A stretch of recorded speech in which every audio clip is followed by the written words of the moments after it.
All right, we got the initiative episode 23. We got John Condne here, Mr. Condne, my first film teacher, the only film teacher I've ever had. I made my first documentary in his class. It was like 5 minutes. It was funny enough about Kobe Bryant. Oh my gosh. Yeah. Wow, that's crazy. Or like he was a big part in it. I stole a bunch of his ESPN interviews for it. Oh wow. Yeah. Cool. But I wanted to talk to you because you got a production company. Mm-hmm. You have credits on America to Me. You've been doing film. You built this whole studio at OPRF. So I just wanted to like pick your brain. I want to talk to more filmmakers. Actually, we're gonna do a rebrand of this podcast and call it Director's Chair. Oh, nice. And we're gonna Very get cool. like the directors' Sure. chairs and do it Yeah. in my basement. But for now, we're in your studio. This is a pretty good setup. So, how did you like get into filmmaking? I started in film same way you did in high school. My high school in Michigan had a film program. We did news, we did entertainment, and that's where I kind of got my start. From there, I went to a school in Michigan for my master's and my bachelor's in communications. And then from there, I moved here to Chicago to go to Columbia College for my master's in film. So that's kind of took me through my career starting in the film business. Midway into that, I started to go back to school to get my master's for teaching, which then allowed me to become a teacher, which then got me to this school. Okay. So when you went into communications, did you know like I'm gonna do something in film? Yeah, I always knew I wanted to do something in film. I thought I wanted to be a director, but once I got into film school, I decided that was not where I wanted to be, that I wanted to be a producer. Okay. And but I always knew I wanted to be in the film business. So what made you realize like the pivot between directing and producing? I found that I was better at the budgets and dealing with the people and dealing with the finances and dealing with the hiring of people. That was kind of more my forte than being the creative, dealing with the actors and dealing with the scripts. Yeah. So I feel like I'm in kind of a different format of filmmaking. But you've produced documentaries, but I'm not dealing with actors as much. But I feel like I'm becoming more of a director of documentaries. I'd rather like delegate and kind of see the bigger picture instead of be the guy filming and stuff. Right. But I did everything on my first documentary. Or the big one I just had at the theater. But have you produced any like films, like feature films? I've done 2 feature films. One was done here, Love, Blood, Kryptonite, and one was done before that. It was called Windy City Romance. So I've done 2 feature narrative films. Okay. But then I've also done, of course, America to Me, which was a 10-episode miniseries, doc miniseries. And I am in post-production right now on a 4-episode doc miniseries called 16 and Recovering. What's that And it's about a school in Boston where all the kids that go to the high school are recovering drug addicts or recovering alcoholics. Oh. And we are in that school for a year. Just like we were in the school OPRF for a year for America to Me. We've been in that school for a year.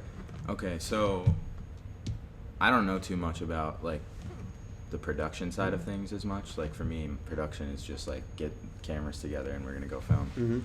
For you, like how do you get in on it? Like do you come up with the idea to produce that documentary and then you find a budget, or like how do you get into that? All the projects are a little bit different, but typically I find a project that I'm interested in and then I'll get involved as a producer. So then we'll start to try to raise the money or find the financing for the film. I'm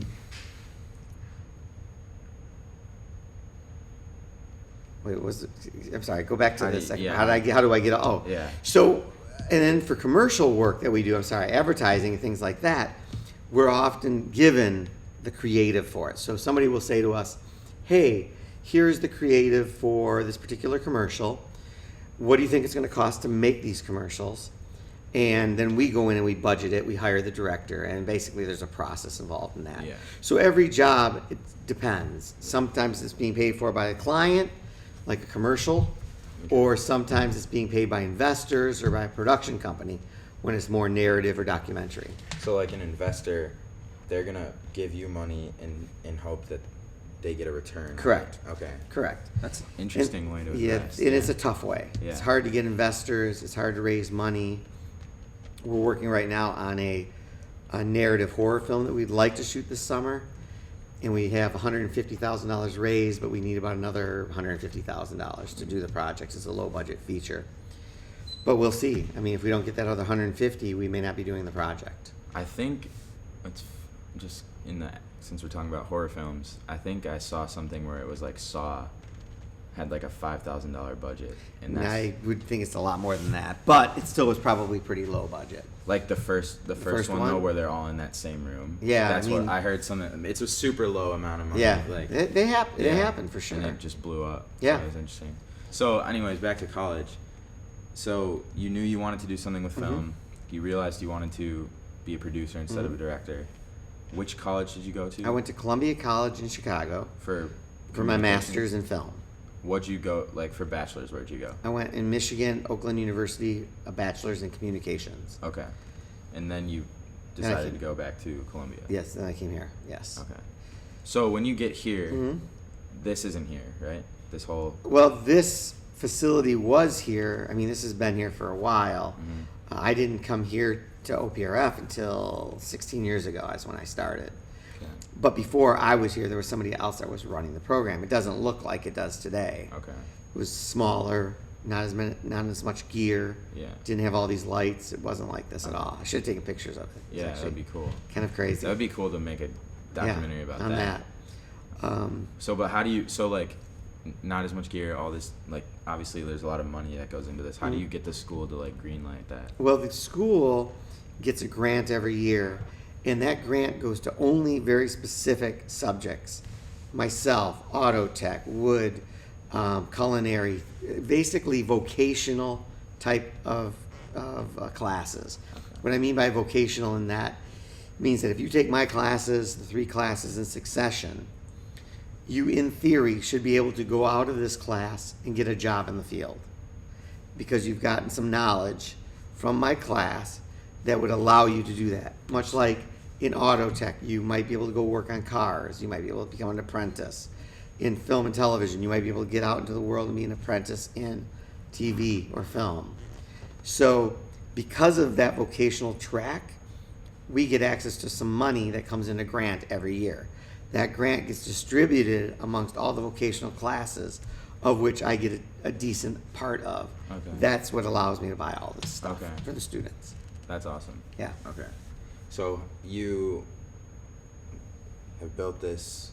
This is a pretty popular class, I'd say. Absolutely. There's Yeah. always like all these seats. Kids stick around for multiple years. It happens. Yeah, I remember. You had a student teacher the semester I took the class. Okay. You taught like the first half. He taught the last Right. half. And the last half of the semester I took was the last semester before you took that leave of absence. Oh, the sabbatical. Yeah.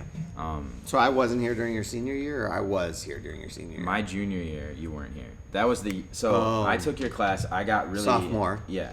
Then junior, I No, was no. gone. Actually, I'm sorry. Second semester, freshman year for me, I took your class. Okay. I come back sophomore year. There's a sub all year. Okay. Did And you take it with him?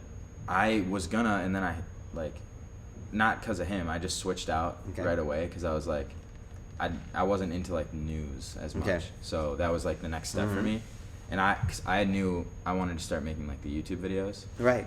Because I realized, like, in your class, it was empowering to me that because I figured out how to do everything, Right. like, by filming and editing, and I posted that video on YouTube, so I figured out how to do that too. Right. So, honestly, like, it all kind of all the stuff that I've been able to kind of work on and do comes back to this class, so that's pretty cool. And I'm working with like a bunch of clients now. Like I could make a living. I decided to live in my parents' house, but so that's pretty cool. That's great. That's great that you're doing it. There's a lot of people that come from this program and get into the field. Just as an example, I just did I had produced a Foot Locker job. It was a big budget Foot Locker job, and I had 60 employees on the set. 10 of them were former OPRF students. Okay. So 10 out of 60. I'm asking more for personal curiosity now, but like when you're hiring a student to be on set, one, what jobs are they filling, and two, how much background do you hire them based off like you knowing them and you're comfortable trusting them, Yes. or is it like they got the proper education to do it? A little of both. I bring students on set, current students I'll bring on set, but I have to trust them, I have to know them, I have to feel that they're going to be okay on a set where it's professionals running Yeah. production. Sorry, is that noise? The lights? That's the lights, yeah. Okay. So I will bring them on sets. But, for example, on this Foot Locker job, the other producer, OPRF student, former student, the cinematographer, former OPRF student, the production designer, former OPRF student. So they were filling high positions on the set. That's pretty It high. wasn't just PAs, production assistants. So they're getting paid like thousands of dollars. Yes, thousands and thousands of dollars. So yes. like how cool does that feel to you? Feels great. I mean, they're obviously people that I've known since they were in high school. Yeah. And now they're working in the field, and now I'm able to employ them and pay them a good salary. It's kind of crazy, actually, a little bit crazy. That is crazy. Yeah. Yeah. For you have the student who did Love, Blood, Kryptonite. I remember you said this freshman year, but he sold his film company to Jay-Z. Yeah, he's working out in Los Angeles, and his company called Scheme Engine was acquired at a point by Jay-Z's company. Okay. So he's still in New York. They're still doing content. I worked with them on a couple jobs just recently. I did a Kobe White commercial with them from the Bulls. Kobe White's the basketball player from the Bulls, Yeah, the rookie. yeah. And I did another job with them. And I also worked with them to sell my show 16 and Recovering to MTV. They worked on that. So I've worked with them now on 3 jobs. And he's doing great. He's in New York. My business partner, who's been my business partner for like 12 years, is a former OPRF student, graduate of 2006. He and I have been working together for 12 years. We own a company together. Your business partner was your student? My business partner was my student. He was the co-director on Love, Blood, Kryptonite. That is crazy. And now we've been partners for 12 years. We bought a $100,000 camera together. We have offices downtown, and we've been doing it since then. We've been working together a lot over the last 12 years. That's pretty motivating. It's pretty crazy. Like your student, and you end up building like a big Business. business together. Yeah. Oh, yeah. So the entrepreneur side of you, we haven't even touched on too much. Like you started minimal. I came to you about a year and a half ago in class, and I was like, I kind of just was like seeking some kind of like approval, I guess, because I showed you a bunch of my ideas, and I was like, I don't know if you remember this, but you were telling me about like you had minimal productions and you just started minimal, but you had been doing productions before then, Right. Because this was after America to Me. Right, absolutely. Yeah, I have my own production company, Condne Films, which has existed since 1993, I guess. And Chris and I worked under that and his company for those beginning of those 11 years. And so Minimal started over a year and a half ago, and that is now myself, Chris Ray Talley, who I've been working with for 12 years, and Will Myers, a new guy that we brought in to work with us, who is a producer here in town. So the 3 of us now are Minimal Productions, minimal.tv, if you've seen our site. And that's been going great. That's what we've been doing a lot of these projects for. Yeah, so I'm just at the point where I'm starting to like delegate. Like for my next documentary, I'm gonna fly out to New York, and I want to bring a videographer with me, and I'll film too, but I want a second one. How did you like go through the process that I'm kind of going through, where I made a film entirely by myself, and then every film I do is gonna be like I'm gonna add a few more people, or did you just like all of a sudden like get some good connections? Oh God, no! All filmmakers start that same way. They're doing free projects, little projects, a couple $100 projects, helping out this guy, helping out that guy. Yeah. You just kind of have to do that. But then your hope is that you find someone that's more advanced than you that you can learn from, that you can get involved with. You want to get on a set of a professional documentary so you can see what it's like and see how they work. Like, you saw America to Me when we were filming. You were here when we shot, right? But that was my freshman year. Okay, so you knew that we were walking around with cameras all the day long, but they were small crews. And yes, as you start getting better and better, you can start adding more people, and that makes your job much easier because now you're focused on directing, instead of directing and being the camera op and dealing with audio and editing. So that just comes. But you got to get projects that you've got money to do. That's the key too. I started my YouTube channel junior year, Right. like in September of that year. And then, so obviously I didn't get paid for any of that. Right. And then I started doing freelance, and I would do like a couple $100 jobs at a time. Sure, Every that's where you few start. months. Yeah, Yeah. like it wasn't like by any means like succeeding. I mean, I guess I was starting out. But then I took my gap year this year, and then I just was working super hard all summer. Mm-hmm. Made connections. Now I like I said, I could make like a minimal living.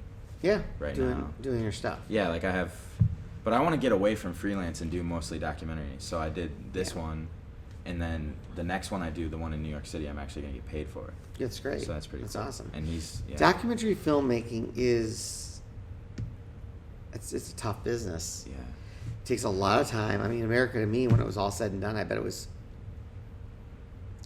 5 years of effort from when we started it, then finding the kids, then shooting, then 2 years of editing. Then, it was probably a 4 to 5 year process just to get that film done. Mm-hmm. Now, granted, it was a huge project, right? Documentary filmmaking as a whole is difficult because, well, it's not like a commercial. Like commercials that we do, my company do, we'll have a budget bigger for one commercial than a doc filmmaker may have for their entire project. Yeah. And that's just for one 60-second commercial. Mm-hmm. Documentary filmmaking is kind of a labor of love. It's something you want to do. Yeah. You want to learn about this topic or these people. And you oftentimes don't make a lot of money, if any, doing it. Yeah. That's why people that are trying to do that often will jump onto another project where they can make money, a commercial project or something. So my idea is like, I feel like there's interesting opportunities like with Netflix and then with like all these like YouTube, and then there's this thing called Patreon where like people pay for your content pretty much. Okay. So I haven't like exactly figured out the game plan. Okay. And I also haven't figured out if I only want to make documentaries because I've never done a film that isn't a documentary. You should dabble in others. Yeah. I'll try to do like a short film or something. Okay. Yeah, totally. But yeah, I have realized that too. It is a lot of like. You just got to get out there and get more experience being on set, Yeah. seeing what else is happening. It would be great if you could get on a big commercial set because you'll see what that's all about. That'd be cool. Yeah. And it'll open your eyes to different things, I think. I applied to Columbia. I got in. Okay. I got in last year, and I got in again this year. Right. And if I can get like enough scholarship money, I'll go. Go, sure. But I'm also like, I'm not sure if I want to stop doing everything I'm doing now Right. and like add a new thing to that. The thing that you'll learn from Columbia is you get a chance to learn more about cameras, more about editing. You'll make connections. You'll jump on little projects. You'll be doing little films. I mean, there's some real value in that. Yeah. If you're able to go. Mm-hmm. But there's also value in just being able to get out there and hump it and get going and try to get on productions and start to learn from production people what the real world is like out there and how it works. I feel like going to be more valuable to me just the way I learn and operate than doing like homework assignments to learn. Right. Because that didn't work for me that well in high school. Well, and the other thing you can do too, especially for docs, Cartemquin, which is the company that we did America to Me with, and they did all of Steve James's other films, Hoop Dreams and everything else. They often will have an internship. I think it's usually kids that are at least juniors or seniors in college. But you could also say to them, hey, I'm in town. I'll offer you my services for free because I want to get on a set and see what it's like doing a real doc. Mm-hmm. And I'm sure they would take you on, especially if I give them a call, because you've had my classes, which have built Yeah. you in the field, in the filmmaking world, Yeah. with some skills. You would be walking in there with some skills, not just walking in there just trying to learn something. Yeah. I mean, also I would say I've had your guidance, like personal guidance too. Just because, like, when I decided to do the last documentary, I was like, I came to you and was like, is this even possible? And you were like, yeah, it can be done. And I did. And then it was successful. Yeah. I made money on that. Sold out a theater. It's pretty great. much, yeah. It's insane. So now I'm building Thuzy Productions YouTube. And just seeing what I can do with that. But, Well, there's a lot that can be done on these streaming, networks, and these YouTube and Instagram. There's a lot of places you can put content for little tiny, yeah. well done docs or pieces or whatever you want to do. So I think just keep doing it. Yeah. Find a good subject. If you want to do docs, find a good subject that people are going to be interested in. Yeah. The next one is the one in New York is a 40-year-old guy who fights professional MMA with Bellator, which is like just below like the UFC. I don't know if you're into that at all, but he fought in Madison Square Garden like last summer. Really? He was 40. Wow. And he's like a world jiu-jitsu champ multiple times. Wow, that's really cool. So yeah, it would be interesting. So that'll be cool. But shit, I had a really good question. I forgot. That's okay. Yeah. I think that's great. I think you should go out there and shoot a lot of stuff, B-roll, interviews. I love Get doing 'em- the interviews. Well, that's good. Like especially like setting it up film-wise, because interviews like always look great. Well, because they're usually lit, and Yeah. they've got good. Your camera's set, and it's got good angles, and you're good. Yeah. Yeah, get a nice lens on there. Yep. Are you really interested in cameras at all? Not in particular. I mean, I've worked with cameras before, but I kind of defer to the cinematographers, the DPs we hire, as to what they want. We own an Arri Mini, which is a great camera. We also just bought an FX9, so we do have, the Mini is amazing, and we use that on big productions. You sent me a photo of that on set.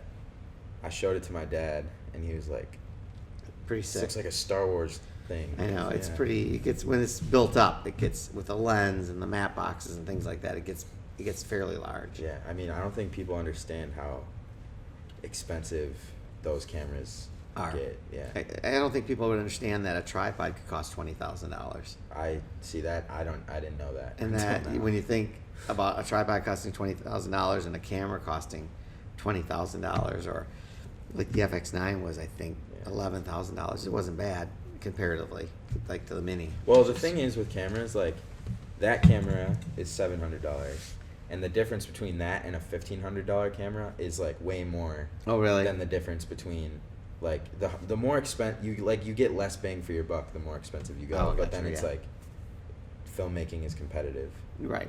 in a sense. Right. So like, yeah, I don't know. The question just came back to me.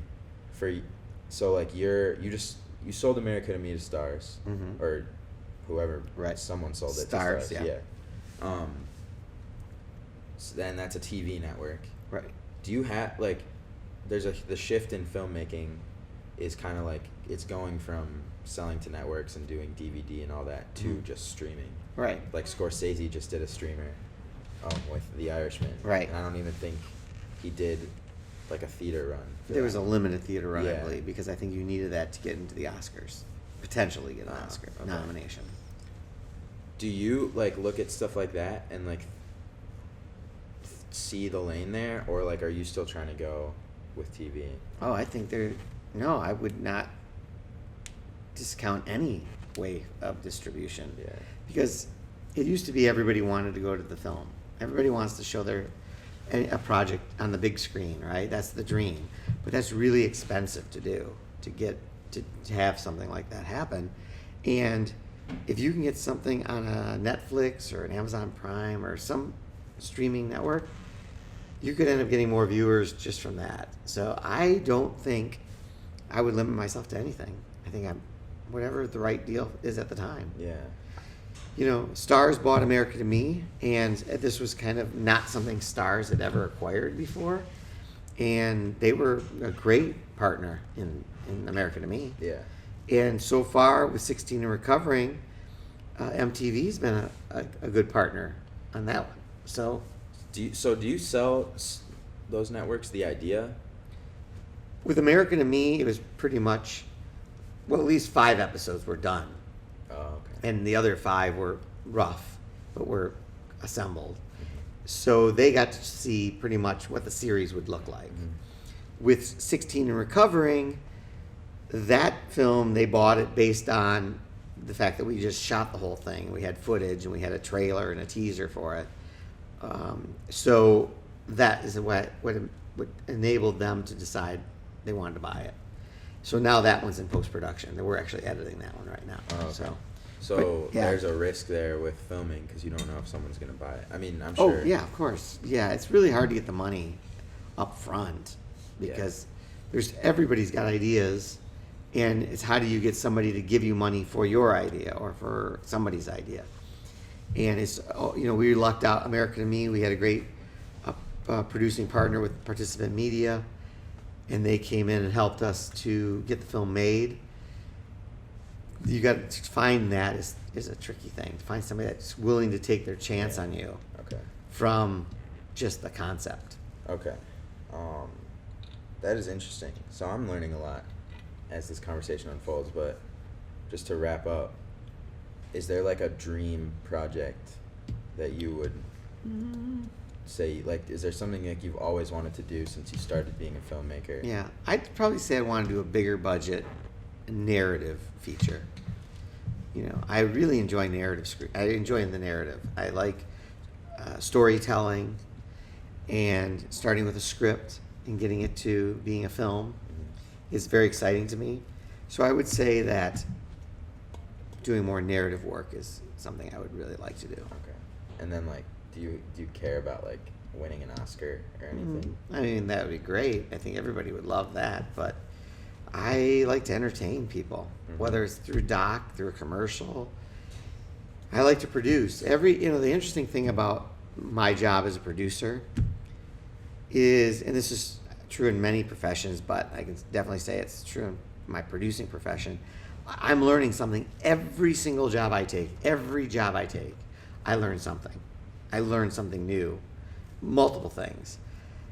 It's a process. Every job is different. That's the great thing about production is that today I could be doing a commercial with shoes. Tomorrow I could be doing a commercial about software. I could be doing a documentary about something totally different today versus tomorrow. Yeah. And it's just always different, and the subjects change, and that's what kind of keeps it really exciting. Yeah. You're not going in and doing the exact same thing day in and day out because there's so many variables in the film business. Yeah, that I can definitely second that. Just like, obviously, I've been playing baseball my whole life, so that I didn't learn as much. But like, I'm excited to do this. This next project is probably going to be a huge, long one about fighting. I don't know anything about fighting. Well, you better do some research beforehand. Yeah, for sure. I mean, I've been watching Conor McGregor. Okay, yeah. But like, and it's going to be like a course. It's always like you're taking a course. Right. When you're doing that. Well, and the other thing is some things that you need to learn is there is a legal process that you need to be aware of. Like, you should be having these people sign releases and things like that on your production because you're using them and telling their story. And they should sign a piece of paper authorizing you to do said things.